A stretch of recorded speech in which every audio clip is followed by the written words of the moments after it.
All right, so I hope this is helpful to you guys to take a quick look at some of the information before our test tomorrow, kind of just getting some things into our short-term memory banks, maybe going over and clarifying a couple of concepts that we had a little bit of a hard time with. So I'm going to go ahead and put my visualizer on the correct screen so that when I look at this, it doesn't look like I'm looking off to the sides, but here we go.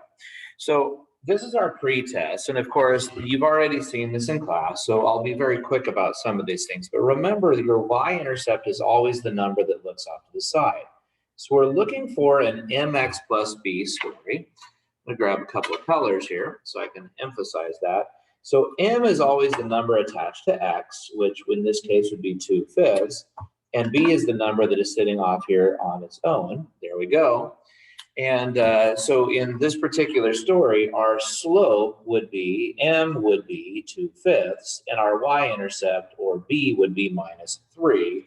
And I think most of you did pretty good on this. We are going to go to -3 on the y-axis. Remember, that's always our y-intercept. We just say intercept, but it's really just the y-intercept. And we're going to go up 1, 2, and over 5. And sometimes it's a little bit difficult to do that counting exactly right. I think I just messed that up. There we go. Should be right there. And then up 2 and over 5, and we have a nice little line. Occasionally people will want to put an X with this slope right here, but don't ever put an X next to that slope, because if you put an X there, that means the slope would have a variable, which means it would change as X changes.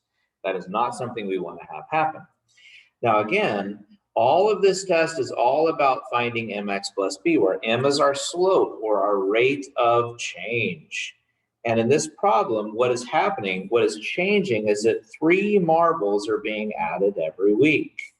And then, of course, b is our y-intercept, but it's also known as our start value. So in our case, we had 17. Now, some tables are a little nicer, some tables are a little harder. This one is actually pretty nice because we are going down by 3 on the y, excuse me, but your x's are actually going up by 2. So it looks like we have a slope of -3 over 2x.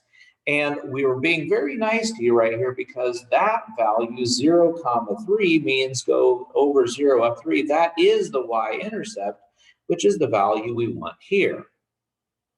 So it's a pretty nice, easy question. Letter B, a little out of order, but I just thought these went together a little bit better.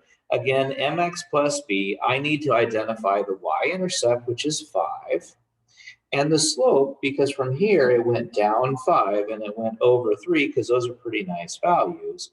So I want 5 over 3x. Be really careful. This line is going downhill, so we want to indicate that that's a negative slope.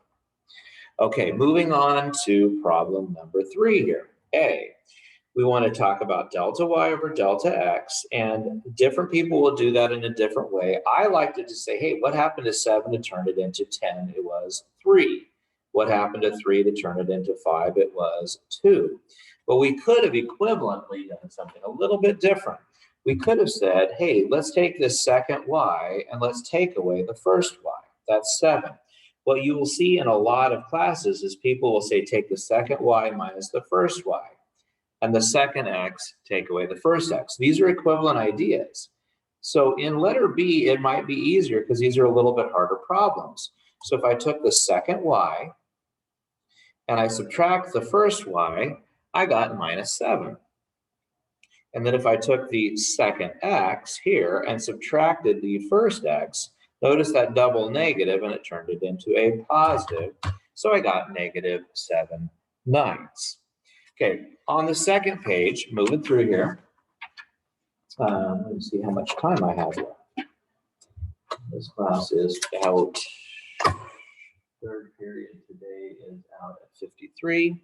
I just have a couple of minutes left. Now, this is a unit rate of change. So again, what I want to know is what is happening to change. And this is an outlier. And I know I wanted to use that 150. It didn't matter. The fact is, this person is spending $15 per week. But you could have all sorts of things. They could talk about a 24-pack of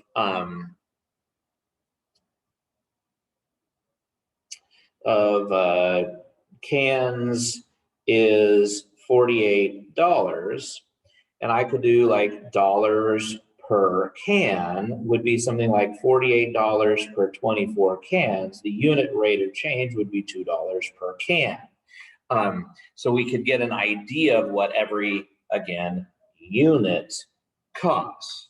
Now on this page, I was planning on doing a couple extra little things that were a little bit above and beyond what this did. But this problem gave me 60 miles per hour. I don't want hours, I want seconds. So I'm going to get rid of hours by putting hours on top and 60 minutes in the bottom, because 60 minutes is 1 hour. So this is a fancy way of writing the number 1 right here. And I also want to get rid of minutes and go to seconds. And so I'm going to put 60 seconds because this is also a version of the number 1. And again, minutes would cancel here. So I just need to take 650 because it's on top and divide that by 60 and then divide that by 60 again. And I got 0.18 miles per second. Not a very big number. But we also could do something a little bit different. Like, let's say we said somebody was able to run 35 yards in 4 seconds. And maybe what I wanted to do is I wanted to turn that into feet per minute. So I'm not really sure what that would be, but let's just see what happens. So the first thing I want to do is I do not want yards, I want feet. So I'm going to get rid of yards in order of feet, and I know that there are 3 feet in every yard.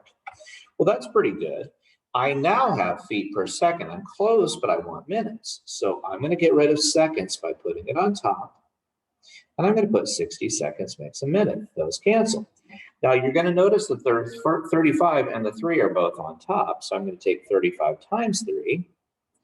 But then the 4 is in the bottom, and I'm going to divide by 4, and I would get 26.25 feet per minute. That's just a different way of looking at that value. And it might be a case of, it seems a little strange that it's that far off, but okay, I guess it is. Now, moving on to this next one, a little bit of order of operations. 3 times 2 is 6. And we just have to be careful because order of operations says the parentheses portion happens first. And I noticed that some of you guys struggle with this because you wanted to square things early. And then when we get to here, PEMDAS, a lot of people spell it differently, but I write it this way to emphasize the fact that the addition and subtraction actually happen at the same time. So 7 take away 64 is negative 57, and negative 57 plus 15 is negative 42. Now I'm almost out of time, so I'm going to skip over this other evaluation in order to do this one. But in this test, we're always going with mx plus b, trying to find equations of lines. We just have to go one step at a time. This problem says that my slope is 1/2. That's good. But it says for this particular problem, I'm going to use 4 for x and minus 8 for y. And that gives me enough information to find b, because 1/2 of 4 is 2. So if I could take 2 away from both sides in order to get that b all by itself, I found that b over here is equal to negative 10. So again, my summary statement is y equals mx plus b. So, and I know it looks like I used a minus b, but it's adding a negative 10, and that's okay. Now this problem is the hardest one. I've got 1 minute left before the bell rings. Delta y over delta x, just like a previous problem, to go from 11 all the way down to minus 1 is negative 12, and from 2 all the way down to negative 1 is negative 3. And if you need to use a calculator, you can, but that leaves us with a slope of 4. And so we just have to decide which one. Most people pick the positives. So I'm going to pick a 2 for x. I'm going to pick an 11 for y. And we got a pretty nice result here because I think we can tell that b here better be 3 in order to make that true. So again, mx plus b right here, but I'm going to replace the letter b with the number 3. And we are done with our review, and I will see you for the test tomorrow. All right, hopefully that's helpful. Let me know. Okay, bye-bye.